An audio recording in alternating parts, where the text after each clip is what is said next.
Guys, welcome back to another episode of the podcast. We're here at my boy's Barbershop, 94 Barber Lounge. I think that now I've been cutting with him for more than 12 years, and so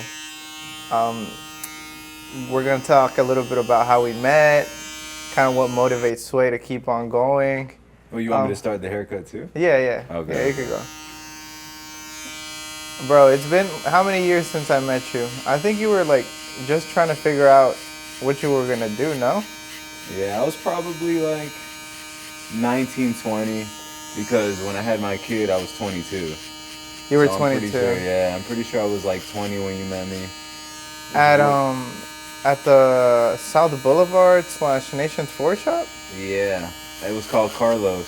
It was right next to Celine, or Los Latinos barbershop. It was weird because it was a little corner that had two barbershops and a corner store, I guess, in the middle, separating them. Did those barbershops like compete for walk-ins, or was there always enough for you? There was always enough, but I guess they were competing because they like lowered their prices like crazy. So they would get way more walk-ins. Like how low? Honestly, I think $12-15 for a haircut. Oh, and you guys? Like 17, 20.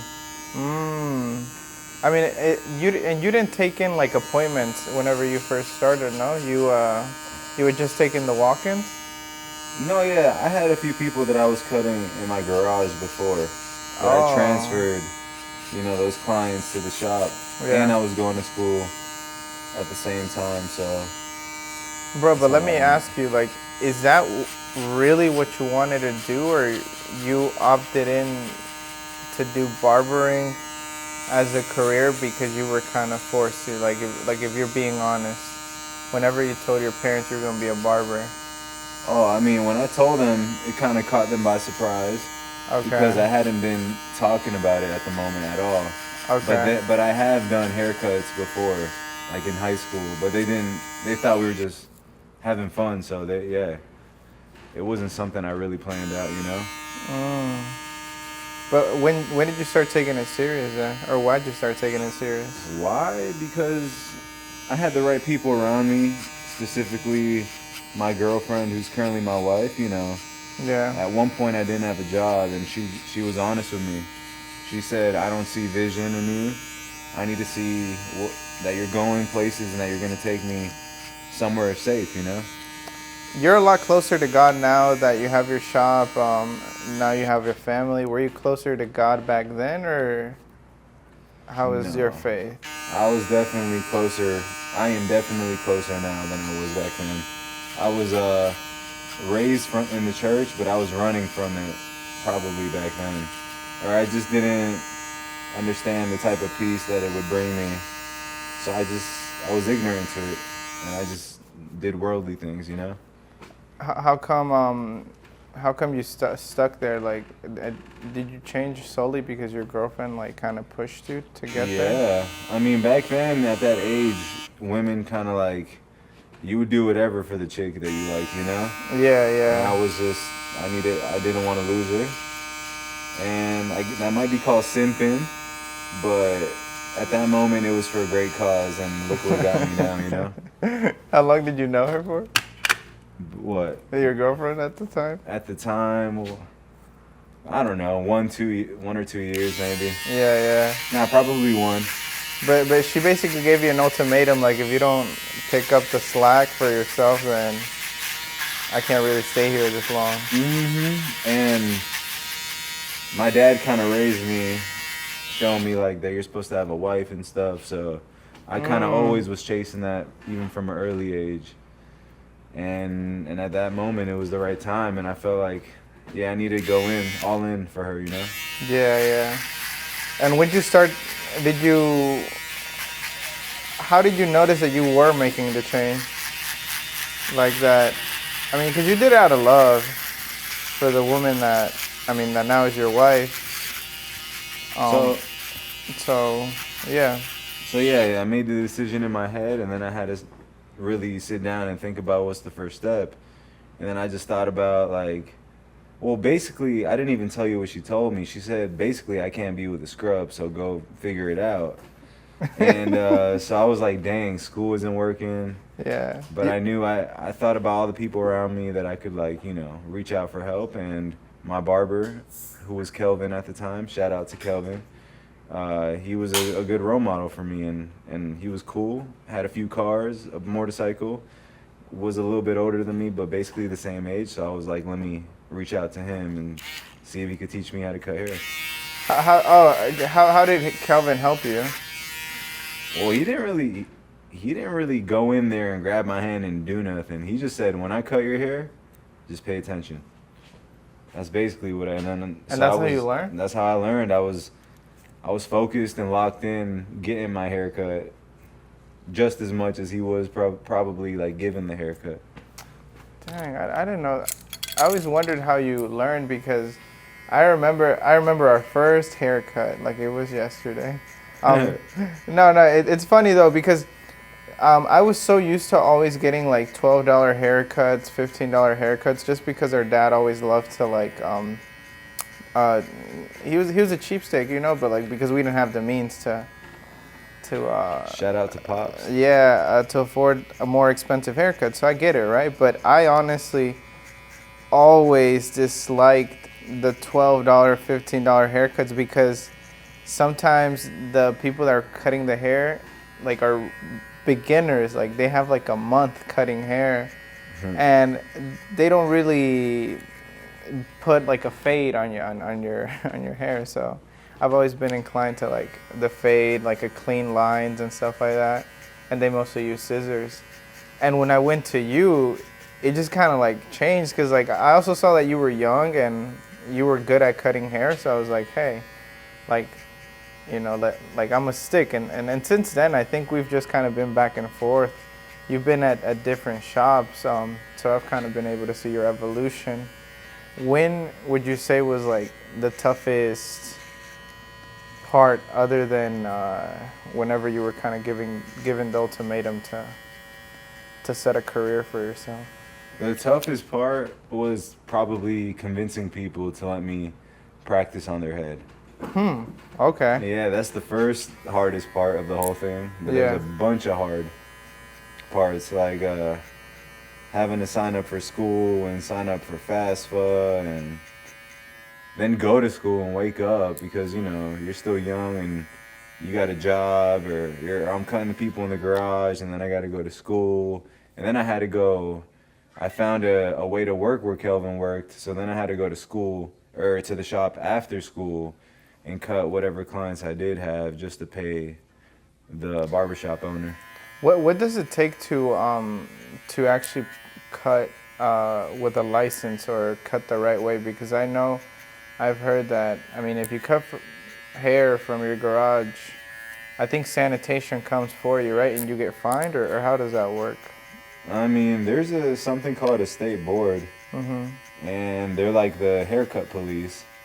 And they don't know about you if you're not on the radar unless somebody snitches on you. So you could mess up because you don't have the right knowledge, because you didn't go to school.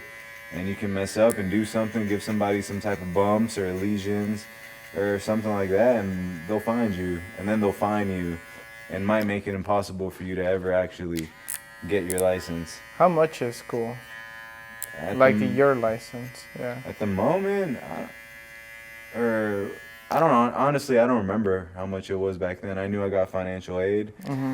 But yeah, my situation is particularly different because my school kind of shut down, and let's just say I'm not stressing over monthly bills to pay back school.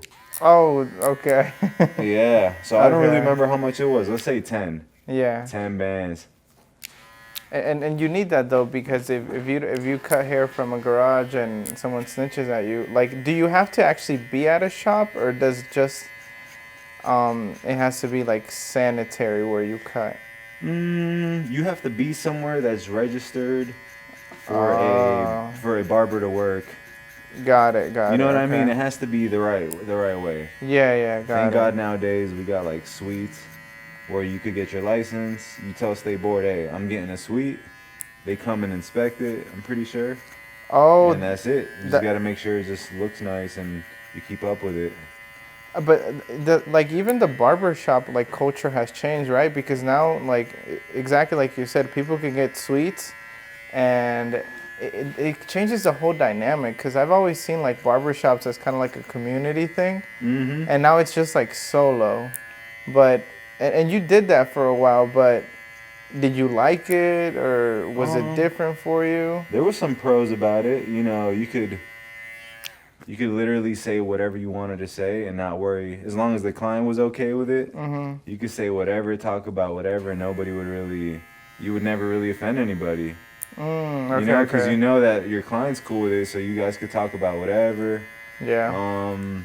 But then the cons were, what about when you're not cutting? You're just there waiting by yourself, really. And then sometimes you run out of stuff to talk about sometimes. I mean, I'm not someone that cares about that. I don't mind silence. I'm not awkward unless you make it awkward. But it is good to have background noise when you're at a shop. And, you know, other people talking can say some jokes. You and your client could laugh at it and actually have something to say about it. You know, it's just fun being around people. Do you like building like a relationship with like the people that you cut? Have you found good friends through it? Oh yeah, plenty of good friends. I mean, including you guys. Yeah. I mean, you can't really see him on camera, but your brother's back there, Gio. He's that dude, and I really mess with you guys, and I respect y'all, and we've hung out outside of this, you know, being my clients, and me being your barber, and there's a bunch of people I've hung out with, because I don't really have time to have friends, or to go find friends, but I feel like my friends find me.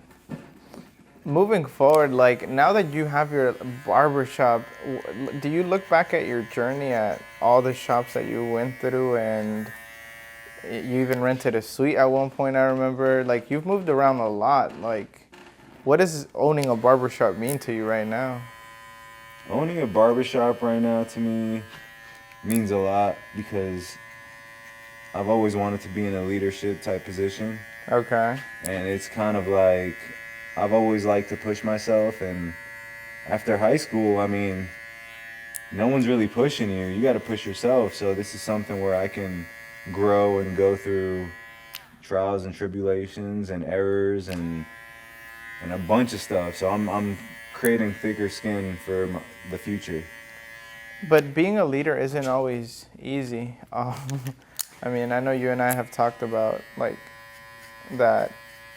You as a business owner, you have a lot of different types of issues that arise. Like you have to learn how to be HR. You have to learn how to market. You even have to learn how to talk to your clients, because I mean, I would say, right, that if you build a good relationship, the client's gonna come back. If you show them good hospitality, how do you build a good team, or what type of troubles do you go through also building that team? I mean, when you're trying to find your team, there's gonna be a lot of people that don't make it, people that were there in the beginning, differences that were had. We all have our own opinions, and we all think we're right. Yeah. So if you don't find people on your team that can't find a medium or like a middle ground, or just know when to when to be teammates, and maybe hear someone else out, I mean, you're gonna have trouble. And I mean, there's been different people that have worked at my shop. Yeah. Some move. This one lady worked with us in the beginning. She went to California because she missed it. And I think she went and pursued a director career, writing scripts.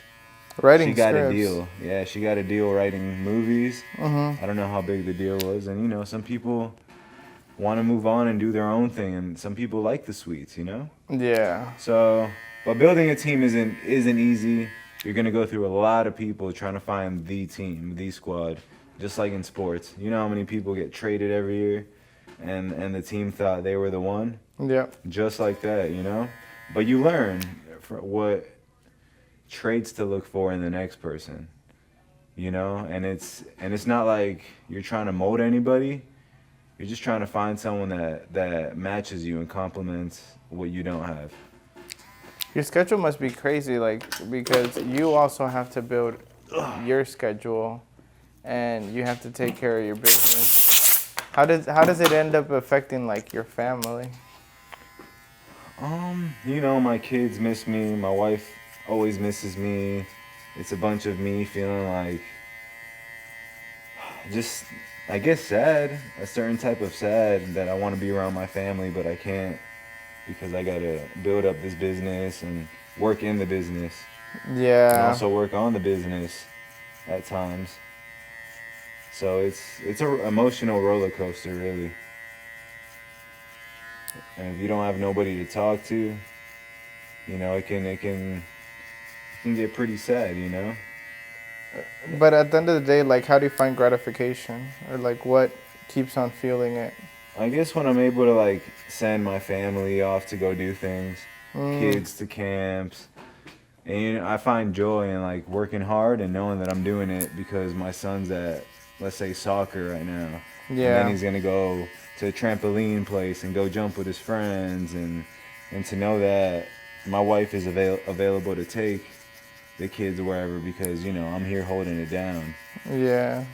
Are you surprised at the growth that you've, like, made? Because, I mean, either way, dude, I think you've cut my hair already for almost 12 years, and I think that we've both grown together, which is, like, you know, to me it's also, like, crazy right now to see you with a family. Like, before we would just be like, we're just being kids, and now, like, we have to be grown-ups, right? Like, what part of your growth would you say was, like, the most impactful? What part of my growth?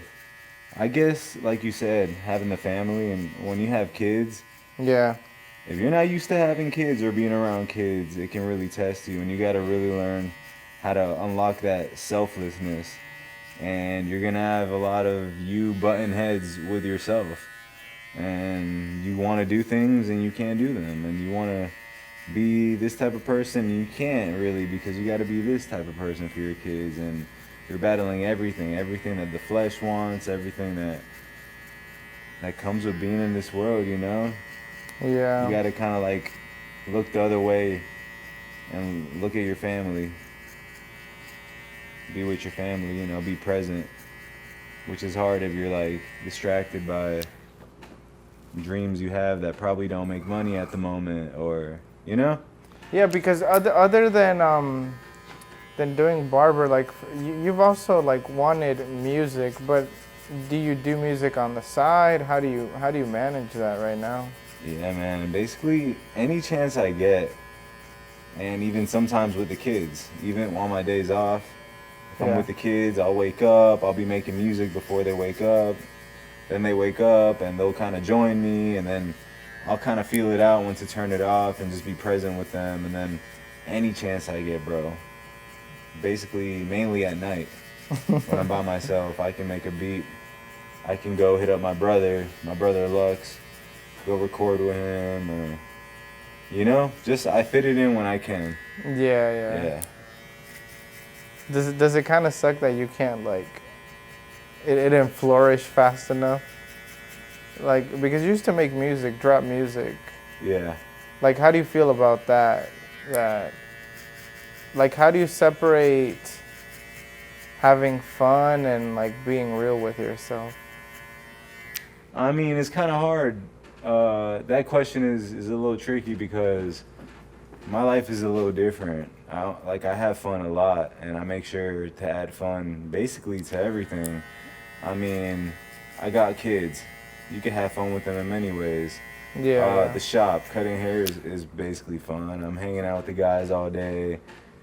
So it's kind of, I don't really miss, if I had a regular 9 to 5, let's say, I think I would be feeling, like, really, really depressed, and maybe have unnatural thoughts, you know, occur. You know, like, I guess depressive thoughts. But this lifestyle that I've created for myself, it includes fun. Even when I'm at the gym working out, it's fun, and I'm just a high energy guy, you know? I'm a low energy guy, but high at the same time, and I have that mental capacity to just still find a way to have fun even after working all day, and when I'm mentally drained. But when do you start your day again? Because you switch your days on the days you take off, no? Yeah, I mean, I start my days on my days off. I like to wake up a little later, meaning like 8:30 in the morning. Yeah. And when I'm on my strict workout regimen, probably I wake up at like 5 to go to the gym. Yeah. And so yeah, I mean, either way, I'm not really sleeping in ever. I just got used to waking up early. Yeah, dude, because like whenever you own a business, like you can't choose. You gotta be locked in all the time, because no matter what happens, like it's that's your bread and butter, and that's where you're eating from, and whatever trouble, whatever conflict comes out of that, like you just have to address it, even though you might not want to. It's a commitment.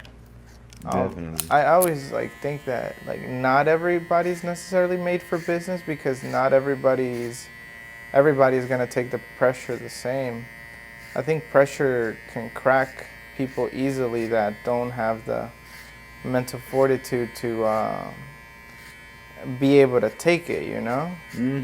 Like there are days that, I don't know, I just want to like pick up and I guess live a normal life, but what is normal, right? Because at the same time, having a 9 to 5, you are obligated to that schedule, and you can't go past that. Like one day you realize that you've been in a 9 to 5 job and it's not what you wanted. Like you wanted to become an artist, or you wanted to cut hair, and just because you were looking for that security, you didn't have the thrill of like that uncertainty. Because I think it is uncertainty, no? Like you opened the shop, did you think you were gonna be successful, or like what's that kind of mindset? I mean, I'm known to walk around with confidence. Okay. Sometimes overconfidence, and when you're overconfident, half the time you're gonna take a L, and you're probably gonna look stupid, and the other half is gonna work, and people are gonna be like, "Dang, why didn't I think of that?" You know, because every plan that is on paper works, but then whenever you practice it, and put it into action, it's a whole different scenario. Whole different. You're like, oh yeah, this is gonna go good because of this, because of this, and because of that. And then you do it, and it's just a whole different thing that you're doing. But I'd be lying if I didn't have any second guessing thoughts about the business. Even every day you're fighting the negative thoughts in your head. But you don't have to believe them. Yeah. You can kind of like think the thought and then just slide it into trash. Delete. Who did you go to like the first time that you thought about opening a shop?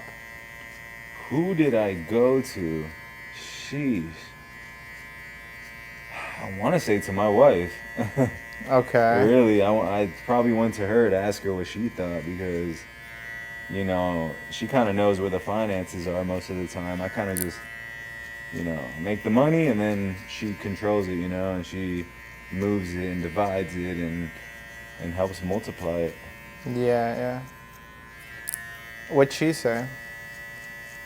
I mean, she's always supported me. I'm sure she was probably like, let me think about it first. And then after she thought about it, she was like, I mean, you do have clientele, and you are a good barber, and there is the money to open the shop, so let's do it. Scared money don't make no money. You But can't be scared. Those doubts, how did you not let them stop you? Because I think that a lot of us like want to risk it, but then are also at the same time scared. Like, how'd you get beyond the fear of opening your shop? I mean, first you have to know that there's a God, and I know me personally, my God has done way crazier things in my life and other people's lives and the Bible. He's just, so if he could do that, why can't he help me run a successful barbershop, you know? Yeah. And worst case with any of that, with anything that has to do with money, is just remind yourself, you're not gonna die. You might have to foreclose on a house, you might have to file bankruptcy, but you're gonna be alive and you can always bounce back, you know? And you'll learn. Hopefully you learn from that time, and the next time you try to do it, you'll have a bunch of gained experience from, you know, the past experience. Like, I'm honestly glad to see you that, like, I think you talked about a shop for a few years, you know, but you just didn't know how you were going to get there. But yeah, at the same time, you were wishing or manifesting it, that you were going to get it. When you did get it, what were the first things that were going on, like conflicts, successes? When I first opened, or when I first opened the shop? Yeah, like when you first started, like, doing everything, like, oh, I gotta buy furniture, I gotta bring in seats, I gotta... You gotta get the fire inspectors to come here.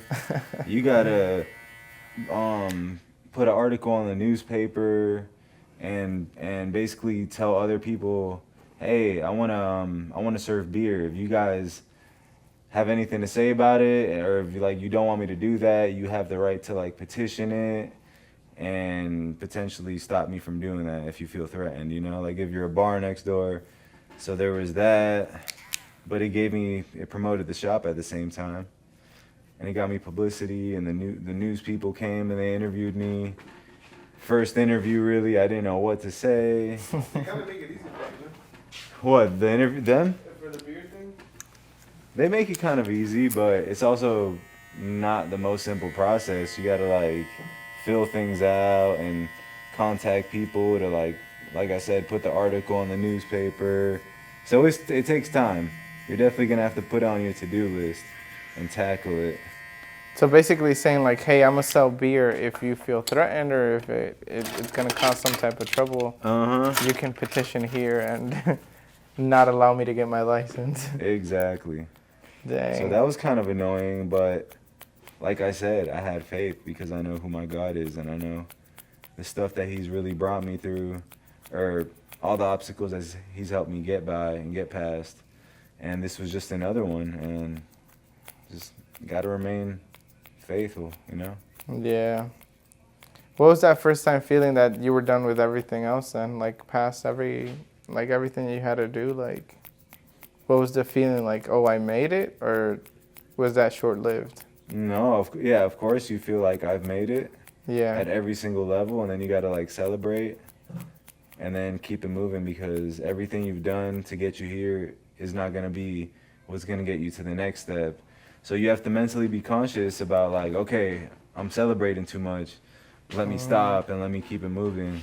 Yeah. And hopefully you got people around you that kind of humble you too. Like, hey, bro, it ain't done. It's not finished yet, you know? Yeah, we gotta lock in every day. How do you continue to become a better leader, a better businessman? Because again, dude, like, I don't think you thought about this. Years ago, you weren't thinking like this.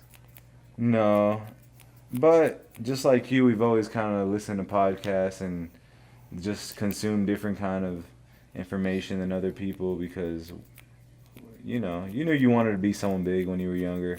You had some big shoes to fill with your dad. I knew I had some big shoes to fill too, because my parents got me this far. So I gotta show them that their work wasn't in vain, you know? Yeah, it's that pressure of you're being the first generation to have the opportunity to make it, and so therefore you just don't want to fuck it up. And then I can only imagine with a family, it's like you definitely want to be a good role model, be able to provide. And I mean, I've seen that from you. I've seen a lot of growth. So I've seen a lot of growth in you too, bro. I think that's good. You know, like I was like, oh, Sway's gonna open his barber shop. I was like, good. Yeah, a lot of people couldn't believe it. when I told them I was opening one. Like I would tell my clients. Yeah. Like I was warning them one by one, like, hey, I'm opening the shop, like just be ready. Yeah. And then at one point I was like the boy who cried wolf because of all like the inspections and things that needed to get done. Yeah. And I kept saying, all right, it's coming, or just even finalizing the lease, or nobody really believes you till you do it. So till it happens. Yeah. And then when it happens, you kind of like see who's supporting you, Yeah, because I mean, it is a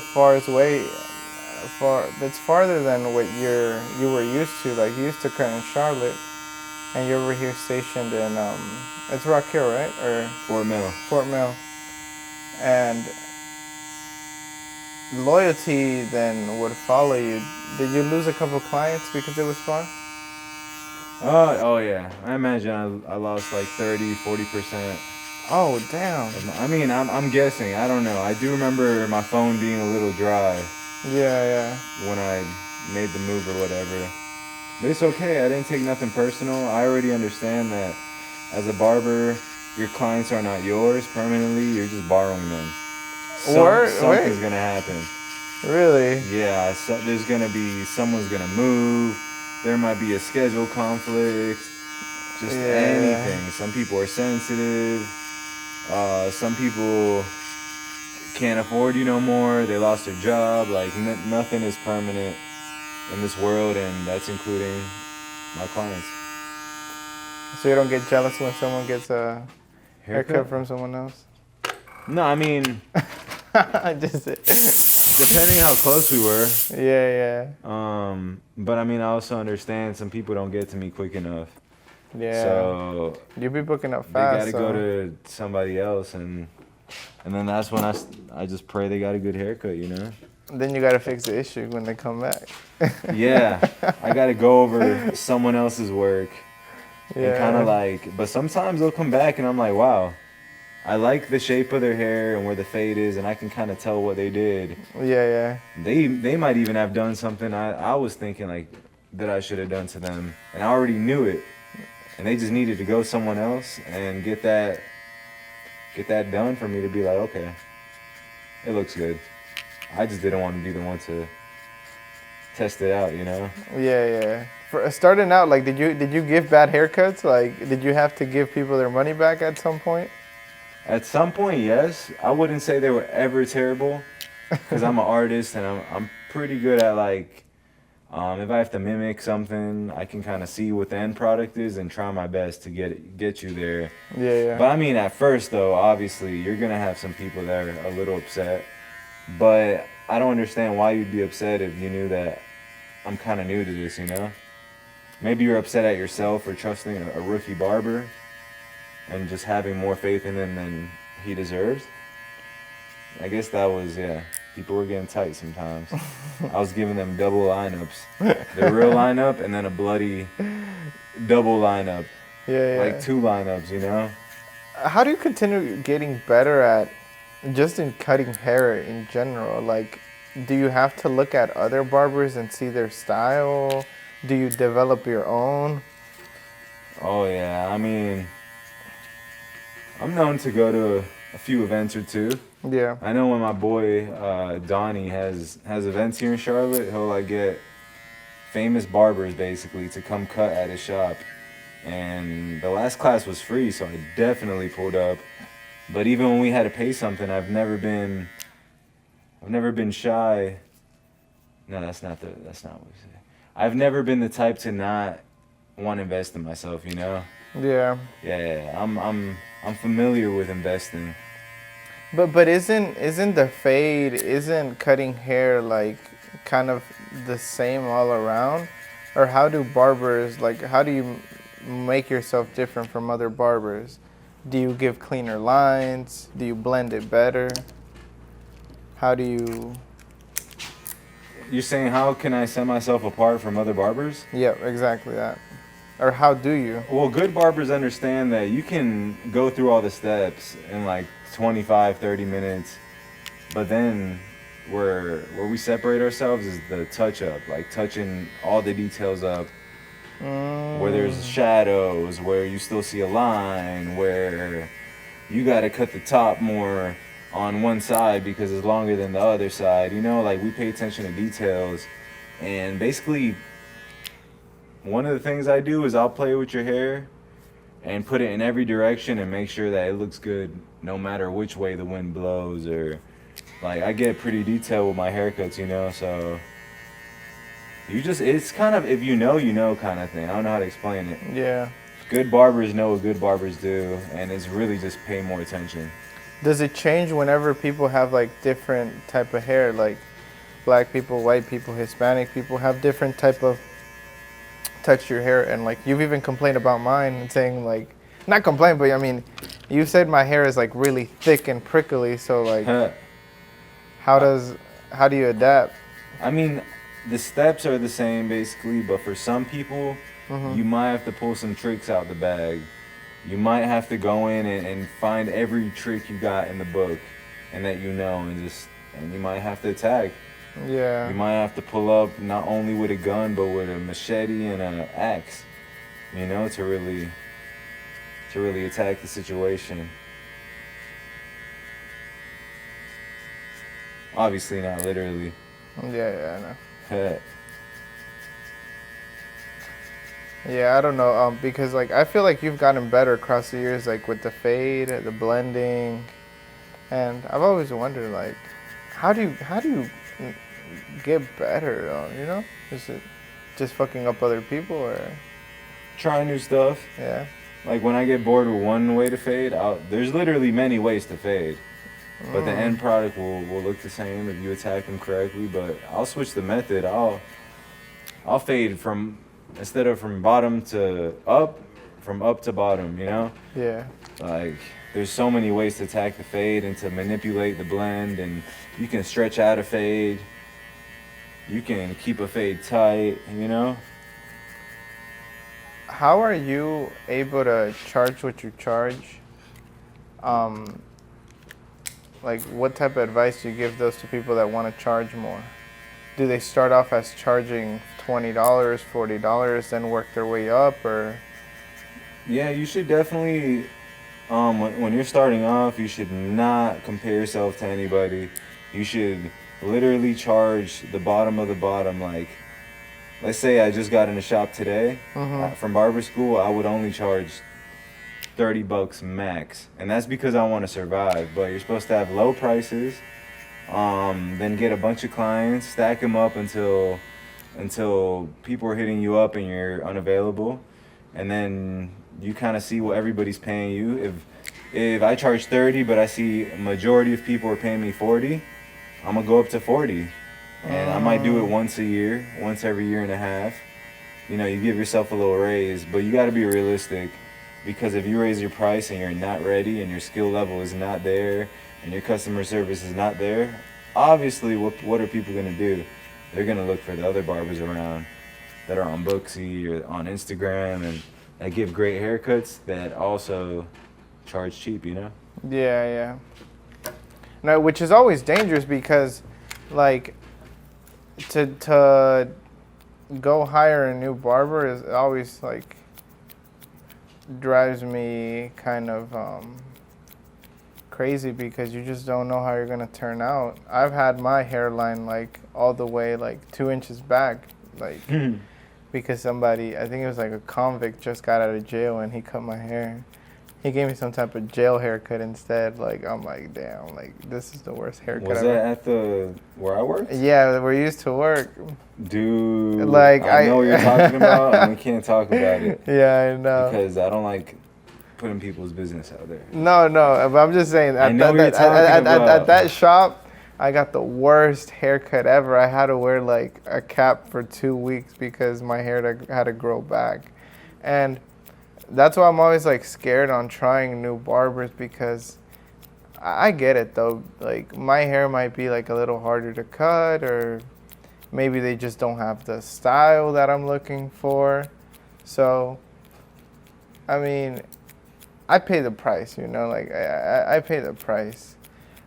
How do barbers that like are on TikTok charge $150, like, and sometimes their cuts aren't that crazy. Like, how do they get up there? How do you think they get up there? I mean, some people acquire a certain amount of clout and they feel like they're worth this because a lot of things that's wrong. One of the things that's wrong with society nowadays is that we're all kind of like entitled. And one person comes out saying, I'm charging this, and then another person comes out saying, you know what, me too. And it kind of started during COVID when the government said that we were not essential, that we were, what is it called? Non-essential. Non-essential, like a specialty, you know, we're a luxury. Oh wait, for real? You Yeah, we are not essential. Barbers you had to are not shut essential. down? Yeah, barbers had to shut down. And I didn't work for like 2 months, and then we started getting tight.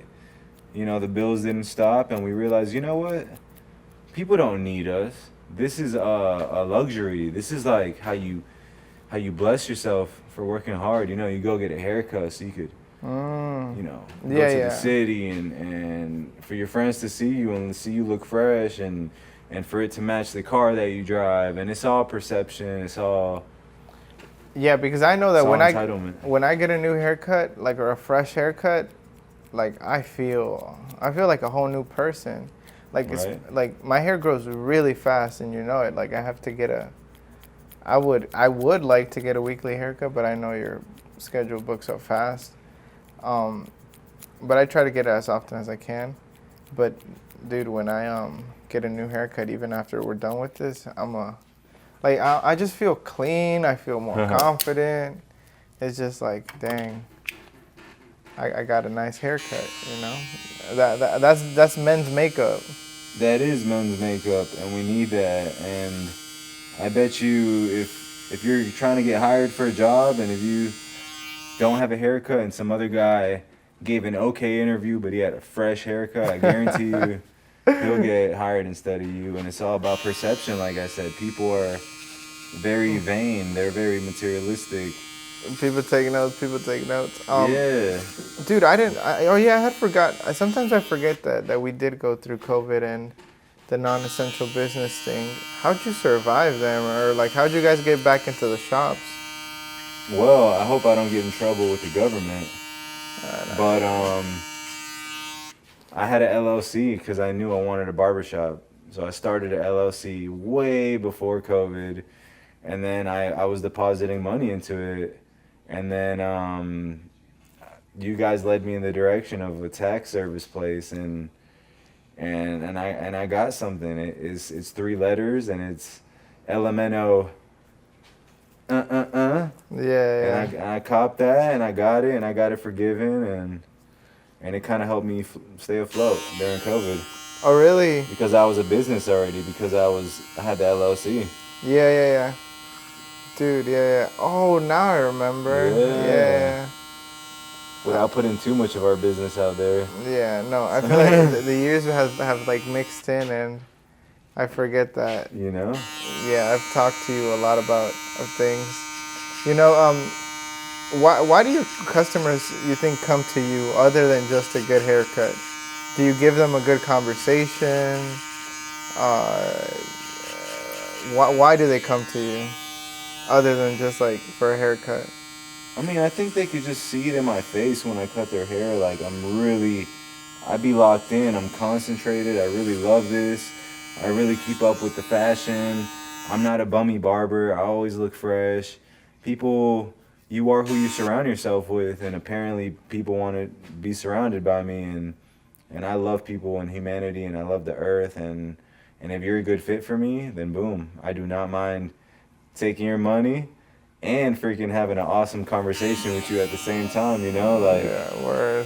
And then you can create bonds, and then it can be, you know, it's not really about the money once you create the friendship. Like, you can tell me, hey, if you were down bad and you didn't have money, dude, you could text me. I'll get you in. I'll fit you in because you have been a loyal friend to me, and loyalty is rare, you know. Yeah. And we figure it out, you know.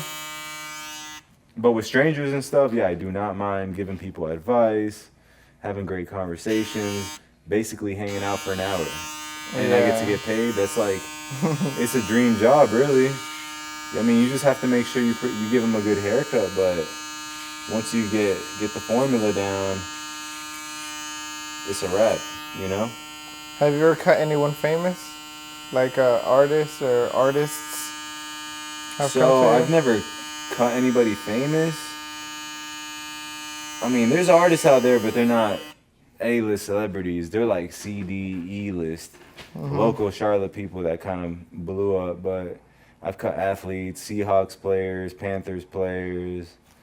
I mean, Are they picky about their haircut? yes and no. Some people just don't want to have to go anywhere to any a shop. They just want you to come to them, so they'll pay whatever. And as long as you're kind of all right with it, Yeah. you don't got to be the best barber. You just got to give them an okay haircut that looks good on TV. You know, doable, because we all see celebrities on TV sometimes. Yeah. They be getting, like my boy says, zeked up. Like they get messed up, and it's not till lately that even soccer players started getting good haircuts. Probably a few years ago. I think they finally got on the Puerto Rican barber wave. Yeah, it started changing. The house calls and The house calls. They were going to like, I don't know who, somebody that lives in their favela. Somebody in the favela. They'll fly him out and get the favela haircut. But isn't it the same though? Isn't it the same haircut? It's just a fade, no? But like I said, the detail. Some people don't have it. I mean, you could be an older barber and you just don't know what's dope anymore, and you kind of like, you don't have the eye for it anymore. Or you could just be a barber that just likes to get people out the chair super quick, and you're just the only barber the soccer player knew, you know? Okay. Yeah, you're definitely right. Like, I've tried other barbers, you know, but I think you always come back to where home is. You guys definitely always come back. I mean, and if you didn't, and I saw you out in the street, I'd still say what's up to you. I might be like looking at you up and down, left and right. Yeah, like the from all the haircut. angles, like looking at your haircut when I see you. But best believe it's all love, you know. It's never that big of a deal. Yeah. If anything is ever that big of a deal, you need to grow thicker skin, you know. Like I said, clients are borrowed. They're not yours forever. I remember you told me that whenever you raised the price, like you lost clients too. Like, how'd you feel about that? Like, did it take some time to like build up your clients again? It was a weird feeling because it brought back the tiger in me. Like a tiger that's hungry has to go hunt. Yeah. His mentality changes. You're no longer in chill mode. You're in survival mode. So when I felt that little hit to my income, yeah, I had to go beast mode again, and I had to unlock something. I had to unlock the Mamba mentality, you know? Because not even trying to be funny, like yeah. You have to. You either got it or you don't, and then those type of situations really show who's a dog, because this world is really soft nowadays, and if you got any type of dog inside of you, you're gonna be successful. I guarantee it. No, and especially as men, dude, like a good haircut or even like a good haircut goes into like good hygiene, I would say, you know, like even if your hair is long, but if you have like a good taper, you're cleaned up well. Like it even makes a difference in how other men see you, you know, like man to man type of thing. Mm-hmm. Like, oh, like, you know, this guy is clean, like he takes care of himself, and so. Yeah, and we're very much a species that likes to click up and cast people out, and like, I grew up north in Boston, and in Boston you got to know how to play basketball. You can't be walking around with no shacks on. You got to be fresh. You got to be that guy, unfortunately, because if not, you'll just be like, what do you call the one guy that's a little different? You'll be the oddball, you know? Yeah, which kind of sucks though, because you're kind of forced to adopt the mentality that other people set for you. Because like, we are social animals. We try to, we are gonna mimic our environment because we're gonna try to fit in. We love hierarchies where we can grow somewhere and people around us can praise us. Like, but it's consuming because rarely do people ask themselves why they like the things that they like. Like they just like them because other people like them, you know? Mm-hmm. It's like I don't know, you know, I think that I hope I haven't changed over the years. Like you met me when me and my brother really didn't have a lot, but I don't think I've ever changed my character. Dude. I think you just dress fresher now. Yeah, you know, because I do have the ability to do it. But even then, dude, like sometimes I question myself too. Like, why do I like the brands that I like? Me too. Like, why would I buy a 300 Marnie shirt? Is it because other people are wearing it, or is it because I like it? Whenever the cotton is like $20 in Taiwan, like it's the same thing, you know. Mm-hmm. So, I mean, I just hope in your eyes, like I have never changed my humbleness because you met me also when we really didn't have a lot, you know. I think back then, the only real expensive thing I had was my haircut, dude. Like, I don't know. Even though I didn't have like the freshest clothes, but with a good haircut, even though I didn't have the freshest clothes, I felt good about myself. Like my confidence level was like there. So that's why I've always taken such a importance to like my haircut because that's all I've really had. Mm-hmm. That's because you had it in you, not on you. No Diddy. But yeah, I mean, this world is going through something called like Instagramification or like TikTokification. Shout out Gary V.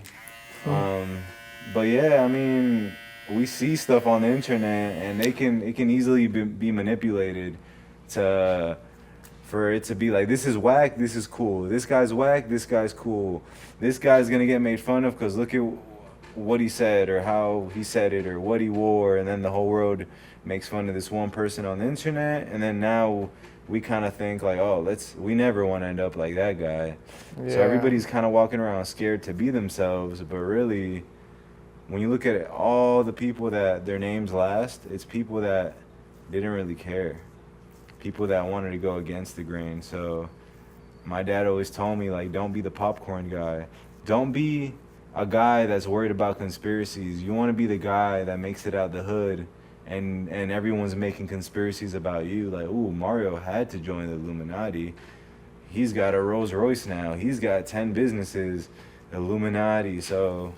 But you know, the way that I think about too also that success, like let's say I honestly like look at it from like the soulful way too now, because a car is not gonna give me that fulfillment I'm looking for, because my Toyota can get me to the same place. Like who tells me my worth? Me, my experiences, I guess what I've struggled with, like those are my values, those are my virtues that I've had to face.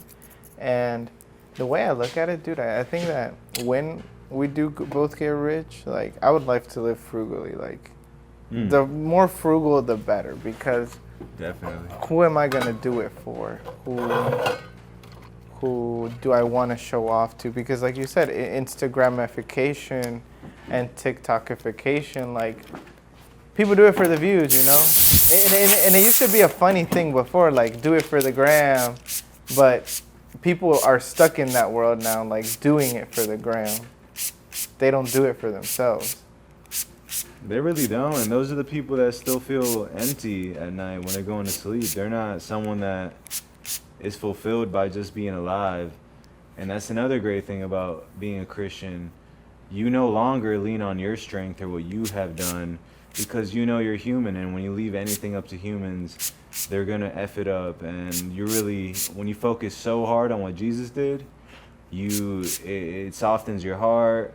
You start having compassion. You start just loving, and it sounds cliche, but love is the answer to everything. And so, not leaning on your strength and leaning on God's strength is definitely more a higher turnover rate, a higher return for your investment. Yeah, definitely, and I've had to learn that too, because I remember that our life started changing also because I asked God to Damn, my bad. You need a towel? No, Okay. to do it for me. Like, you know, like, whatever I gotta do, whatever pressure I gotta take, like, just don't keep me away from my family because they left me alone. What leaves you alone? You're in solitude when you're working hard? No, like my parents left me for a while to go to Mexico because they wanted to build a house, and I remember I'd like those were the toughest moments for me. So I would pray to God and I'd be like, God, like it doesn't matter what I gotta do. If it's about money and like I gotta make money, then put me in any role, in any charge with any type of pressure, and I'll take it as long as my family's not separated. And he did that? And he did that. Like, dude, like I would say like I'm living proof, but I know that I falter. I am not perfect because you're supposed to put like if you're gonna start a business or if you're gonna start like a really risky venture, the first thing you got to do is seek God's wisdom. Like, God, please, like, give me wisdom to do this, and also you're doing it for the right reasons because money will only show you just more of who you already are. Amen. Like if you're not gonna do it for the right reasons, then it's not gonna help you. It's gonna end you. Amen. And money doesn't. It's you know, I say money is the root of all evil. I totally contradict that. I think that the lusts for money isn't it that how it's said? The lust for money. The lust for money. I think greed is, I guess. So it's not even the money itself. It's the human feeling you associate with money. Like like you're greedy for it. That you don't let other people. You don't share it. You want to keep it all for yourself. And so that's why, I mean, me too, I'm learning to, like, put God in front of the things that... do it for Him, too, you know? Have that in mind before I try to do anything because it's going to get tough. So who do you really have to lean on whenever things are tough? And from what I can remember is that I only had praying to God to really, like, hold me up those days where I was really, like, sad and depressed. And it's going to be tough either way, bro. Being broke is tough, and getting rich is tough, and staying rich is tough. So if it's going to be tough, I might as well be making money. Yeah. You know what I'm saying? Yeah, you're right. At the end of the day. Yeah, because at the end, like, it really depends how you want to suffer. Like, you're going to suffer because you're being a bum, or you're going to suffer, too, because you're trying to build something, so... guess really you can't really change it, right? Like, it just is what it is, and things we do to leave a legacy, you know? Yep. And what's crazy is, like, none of this even really matters, you know? Literally nothing. We're on a floating rock, and there's that cheese ball in the sky lit up at night, and you're just like, what the heck are you? And how come when you're full, I feel different? And it controls the magnetic pole, and like everything's too complicated. Nothing really matters. If everybody was in the right mind, we would stop. We would just, I don't know what we do, but step one is stop. Just literally everyone drop everything you're doing right now. Go hang out with your family. Go figure out how you're feeling. Yep. You know what I'm saying? Figure out why there's no trees everywhere with fruits for people to eat, and why they're charging us for water, and why this world is so messed up with capitalism, which to a certain extent is good. I like good capitalism, but then it can get kind of overboard. Like, okay, now, you know what I'm saying? Like, really, a lot of the feelings or a lot of the troubles. I'm not saying capitalism is a problem. Capitalism or any other type of system just has consequences. Because, I mean, if you think about it, really what holds up America is that it's such a business-minded country, but at the same time, it could be detrimental because the people that aren't necessarily business owners are also taken advantage of. And then also you can go into privilege because I would say even having a job is kind of like a privilege because there are other countries, third world countries, where their people, the culture, don't even know where they're going to get their next meal from. So I think it goes on perspective again, like what you see as the issue, you know? Yeah, that's why the other month I had to I felt like my kids were being ungrateful, and I had to go on YouTube and look up like literally like the poorest country in the world, and these kids had it bad, bro. Like the floor was wet, was like rain, a few inches of rain on their floors. Yeah. Inside of some little hut made out of clay, and the food was disgusting, and my kids still didn't see it. I was like, oh my goodness. I'm here literally about to shed a tear, and my son's like, what are we having for dinner? And I'm like, oh my goodness. I mean, that's how it is, I guess. That's how it is. Like, suffering is going to teach you something. And the less you're suffering, which is good, you know, the kids suffer less in different ways. But that's what we do it for, so they can suffer less. Yes, they can suffer less. But at the same time, there's some thing that you learn through suffrage. So it's very ironic how you need pain to grow. Why do you think they say no pain, no gain? Yeah. Literally, when you go to the gym, look at the biggest guy. All that equals is that guy is the guy that took the most pain from everybody else in the gym, and maybe a little bit of roids. Plenty of roids. Nah, but real talk, like roids don't just work. You got to put in the work. Yeah. And that's what people don't understand. They think things just fall in people's laps. Your genetics are good. Nah, bro, I've been literally working out since I was a kid. My dad would literally make me walk up the stairs like a wheelbarrow as he held on to my legs, and my forearms just got crazy. And probably should have been a gymnast, you know? Yeah. No, dude, you've always had a good physique, but that's because what? You've gone to the gym almost consistently for how many years? Mm-hmm. Many. And it's fun, man. Working out is just a adult playground. You just got to go in there with the mentality of having fun. Don't go in there with a broom up your yeah. You get it. Yeah, there are days where I just don't want to go though, because I mean, if nothing matters, then what I gotta work out? Like, I love food. I don't know about you, but I love food. Well, if someone really, if you really love food, you understand that you have to work out so that you can be able to eat that food. True. If you really love food and you don't want to, but then some people don't even care about getting big, obese. Everyone's priorities are different. So, like, you can't really knock if that person is happy being like that. Yeah. You know, but if that person is upset and mad and jealous when someone fit walks by, they need to do something. They need to look within, look in the mirror, be honest, and take accountability. Yeah, because it's not even only like I get that America's diet is really bad. Cereals, snacks, like they all advertise it like if it were good. And I mean, just think about all the countries. I have a client, his nephews live in the UK. Yeah. Every time he goes to visit, they say, Uncle, can you bring some Cheetos? And he's like, yes, I shall.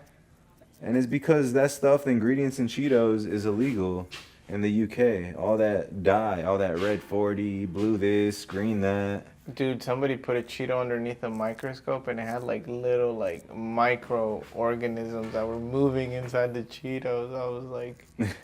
Well, I'm sure everything has. I don't mind that. That's one of those things. If you look, you're gonna find. That's what I'm saying. It looks like a bug though. Like I'm like, dude, come on.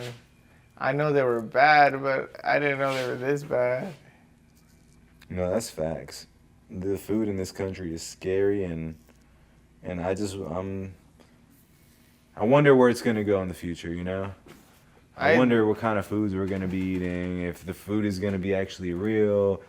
Is ground beef really like 8 different cows that like put together and it's the parts that didn't sell, or you know what I'm saying? They just mash them up. I wouldn't be surprised if we're just being lied to about the food we eat, but I believe the placebo effect is real.